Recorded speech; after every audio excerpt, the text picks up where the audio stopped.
ముఖ్యంగా 19,000 కానిస్టేబుల్ పోస్టులు నింపాలని, అలాగే ఏజ్ రిలాక్సేషన్ కానిస్టేబుల్ అభ్యర్థులకి 36 సంవత్సరాలు ఇవ్వాలని, అలాగే జీవో నెంబర్ 46 తొలగించాలని ముఖ్యంగా ఈ సభను ఏర్పాటు చేయడం జరిగింది.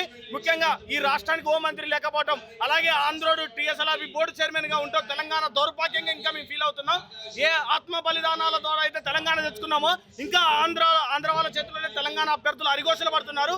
ఇంకా ఈ సాయిబాబా టెంపుల్లో మధ్యాహ్నం భోజనం తిన్నాక తల్లిదండ్రుల యొక్క పుస్తల తాడులు అమ్మి, ఆస్తులు అమ్మి, కోచింగ్ సెంటర్లు కట్టలేక, స్టూడియోలలో మన స్టడీ హాల్లో కూర్చోలేక తీవ్ర ఆందోళనకు గురవుతున్న తెలంగాణ కానిస్టేబుల్ అభ్యర్థులు ఇప్పటికీ 18 మంది చచ్చిపోయారు. వాళ్ళ యొక్క ఆవేదనకు, ఆక్రోశానికి ఏంది ఆ రోజు కొట్లాడుతున్నప్పుడు మేమందరం కాంగ్రెస్ పార్టీకి దేవుళ్ళలాగా కనపడ్డాం. ఈ రోజు దెయ్యాల్లాగా ఎందుకు కనపడుతున్నాం? ఆ రోజు గాంధీభవన్లో పల్లి బఠానీలు అమ్ముకుంటూ మీ అందరి సమక్షంలోనే పల్లి బఠానీలు, వాళ్ళు తాగే జ్యూసులు కూడా మాతో చెప్పించుకున్న వాళ్ళు ఈ రోజు ఏసీ కార్లలో తిరుగుతున్నారు. 70,000, 80,000, 90,000 అని చెప్పి వినాయకుడు లడ్డు పాట పాడుతుంటే తెలంగాణలో చదువుకున్న నిరుద్యోగులు ఆ మాటలు విని స్టడీ హాల్లో కుప్పగూలుతున్నా అంటే మా యొక్క బాధలు ఎవరు అర్థం చేసుకోవాలని దీనస్థితిలో మేము ఉంటున్నాము. వాళ్ళేమో మంచిగా ఏసీ కార్లలో ఎంజాయ్ చేస్తున్నారు. ఒక్కరోజు దిల్షునగర్ వచ్చి హాస్టల్లో పెట్టే భోజనాలని ఆ రేవంత్ రెడ్డి మనవన్ని వచ్చి తినమంటే మా యొక్క ఆవేదన అర్థమవుతుంది. ఆ శ్రీధరబాబు కొడుకుని వచ్చి తినమంటే అర్థమవుతుంది. పొన్నం ప్రభాకర్ మాట్లాడుతున్నాడు, ఒకరోజు జీవో నెంబర్ 46 అంటే ఏ సర్వే నెంబర్ అంటున్నాడు. జీవో నెంబర్ 46 కమిటీలో ప్రముఖ వైస్ చైర్మన్ పొన్నం ప్రభాకర్. ఏమి చెప్పాలి తెలంగాణలకి? నేను ఒక బీసీనే, బీసీసీ కమిషన్ చైర్మన్ ఏమో మాతో ధర్నాలు పెట్టిస్తాడు. ఈ రోజు ఇటు మాట్లాడుతూనేమో కోర్టు అని మాట్లాడతారు. నిరుద్యోగులు ఏ పార్టీయో ఏ సైడ్ ఉంటారో ఒక ఐడెంటిటీ కార్డు అన్న తెలంగాణ ప్రజాప్రభుత్వం. ఇది ప్రజాప్రభుత్వమా నిరుద్యోగుల పాలే యమపాశం అనేది మాకు ఇంకా అర్థం కావటం లేదు. మేము ఏ పాపం చేసినామని 2.5 సంవత్సరాలు దాటిన తర్వాత పోలీస్ అభ్యర్థులు అనే వాళ్ళు నోటిఫికేషన్ వేయకపోతే తీవ్ర ఇబ్బందులు అవుతాయి. వయోభారంతో ఒక్కసారి ఆ మినిస్టర్ని తీసుకొచ్చి రన్నింగ్ పెడితే మా యొక్క ఆక్రోశానికి గురవుతుంది. ఎవడబ్బా సొమ్మని వాళ్ళు అనుభవిస్తున్నారు. మమ్మల్ని కలవపోవడానికి ఆ బోర్డు చైర్మన్ ఆడుకున్న ధైర్యం ఏంది? హోమ్ మినిస్టర్ నీ దగ్గర పెట్టుకుంటావు, బోర్డు ఏమో డీజే బాబు ఆఫీసులు ఉంటుంది. ఏం చేయలేమనా? సామాన్యులమనా? ఏం చేతగాని గ్రామీణ ప్రాంత విద్యార్థులమా?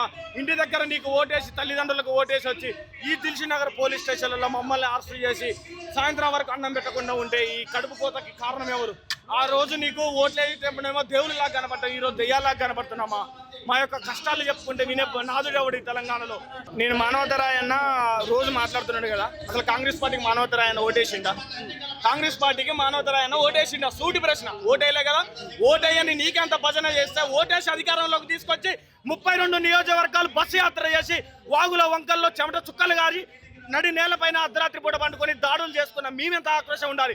ఓటేయని నీకే అంత హక్కు ఉంటే ఓటేసిన నాకెందుకు ఉండాలి? ప్రజాస్వామ్యంలో హక్కు ఉండాలి. నా తల్లిదండ్రులకు ఓటేసినాం, మా పార్టీకి గెలవాలని చెప్పి తిరిగినాం.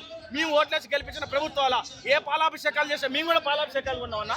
మేము కూడా 20 రూపాయల ప్యాకెట్లు, 50 రూపాయల ప్యాకెట్లు కొని రేవంత్ రెడ్డి ఫోటో పెట్టినాం. కానీ 290 పోస్టులు వేసేసరికి ఆ పాల ప్యాకెట్ల ఖర్చు కూడా రాలే. నువ్వు వేసిన పోస్టు పాల ప్యాకెట్ల రేటు కూడా రాలే. ఏం పాలాభిషేకాలు? నా సిగ్గు వచ్చారో.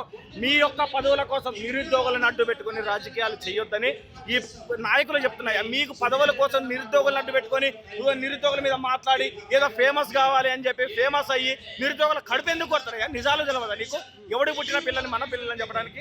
అన్న, జూన్ 2 అని కోటి ఆశలతోటి నిరుద్యోగులు ఎదురు చూస్తున్న జూన్ 2 తెలంగాణ రాష్ట్ర ఆవిర్భావ దినోత్సవం రోజు కనీసం ఒక్క నోటిఫికేషన్ ఇవ్వాలని దౌర్భాగ్యమైన ప్రభుత్వం ఈ కాంగ్రెస్ ప్రభుత్వం. పైనంగా చెప్తున్నారు. మొన్న ఏది రియాజ్ గారు, ఆయన పేరు ఏం పేరు? ఆయన అసలు ఎవరు? చెనగాని దయాకరా?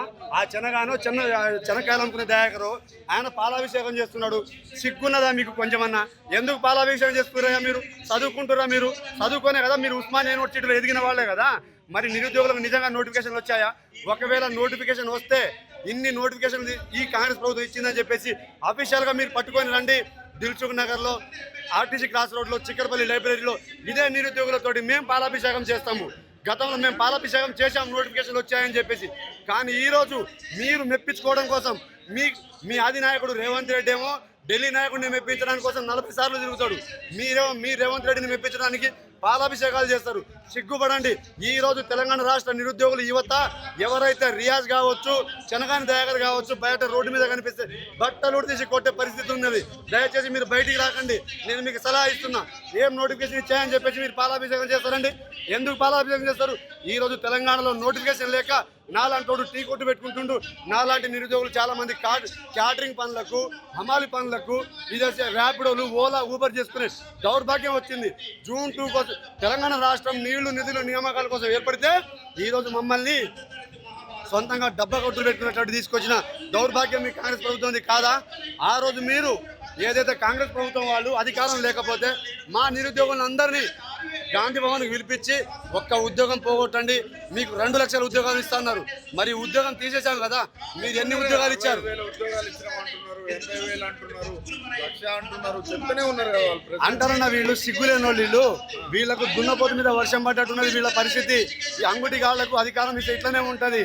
అంటే మా మిత్రుడు నవీన్ పట్నాయక్ అన్నాడు, అది పరిగేరి కొట్టోడికి పెత్తనం ఇస్తే వరి గింజలు దేనికి కాసినాయి అన్నాడంట. అటువంటి సన్నాసులు వీళ్ళు. ఏడ ఇచ్చారని 60,000 70,000 రమ్మను పొన్నం ప్రభాకర్, వివేక్ వెంకట స్వామి, దుద్దిళ్ళ శ్రీధర్ బాబు గారు వచ్చి మాట్లాడండి.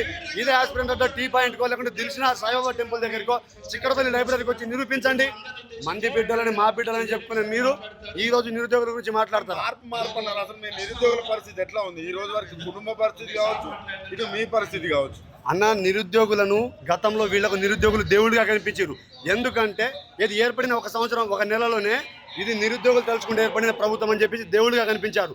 ఇప్పుడు నిరుద్యోగులను ముంచుతున్నారు వీళ్ళు. ఎలా అంటే ఇటు నోటిఫికేషన్లు ఇవ్వక చంపుతున్నారు, మానసికంగా గ్రామాలకు వెళ్ళలేక. ఈ కొడుకులేమో 70,000 80,000 1,00,000 ఇచ్చా అంటారు.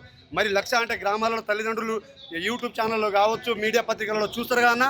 మరి 1,00,000 ఉద్యోగాలు ఇచ్చినా నా కొడుకు ఉద్యోగం రాదని చెప్పేసి ఊరోళ్ళందరూ సూటిపోటీ మాటలు అంటే నిరుద్యోగులు అందరూ ఆత్మహత్యలు చేసుకోవాలని చెప్పేసి ఈ తెలంగాణ కాంగ్రెస్ నాయకులు కంకణం కట్టుకున్నారన్న. ఈరోజు తెలంగాణ రాష్ట్రంలో నిరుద్యోగం అనే పదం వినిపించదు. అందరూ ఎక్కడికక్కడ ఏ చెట్టుకో కొమ్మగా ఊరేసుకొని సావాలని కంకణం కట్టుకున్నారు. కాబట్టి 70,000 80,000 70,000 80,000 ఉద్యోగాలు ఇస్తే ఒక నిరుద్యోగికి ఉద్యోగం రాకపోతే ఊర్లో ఎట్లా తిరుగుతారు? ఇప్పుడు ధర్నా చేసే వాళ్ళందరూ అడ్డ మీద కూలీలో, లేకపోతే చదువు రానోళ్ళు, లేకపోతే ఇంకా ఇతరత్రోళ్ళు, కానీ ధర్నా చేయడానికి వచ్చిన వాళ్ళు కూడా ఎవరు చదువుకున్న వాళ్ళు కాదన్నట్టుగా మాట్లాడుతున్నారు. సిగ్గుందా ఈ మాట చెప్పడానికి? ఆయన ఎవరు? చామల కిరణ్ కుమార్ రెడ్డికి, పిసిసి చీఫ్ మహేష్ కుమార్ గారికి, గాలి హర్షవర్ధన్ రెడ్డి కాంగ్రెస్ నాయకుడే కదా. మళ్ళీ ఈ రాములు ఏది ఉమ్మడి ఎమ్మెల్సీగా పోటీ చేసి ఓడిపోయిన రాములు, వీళ్ళందరూ కాంగ్రెసే కదా.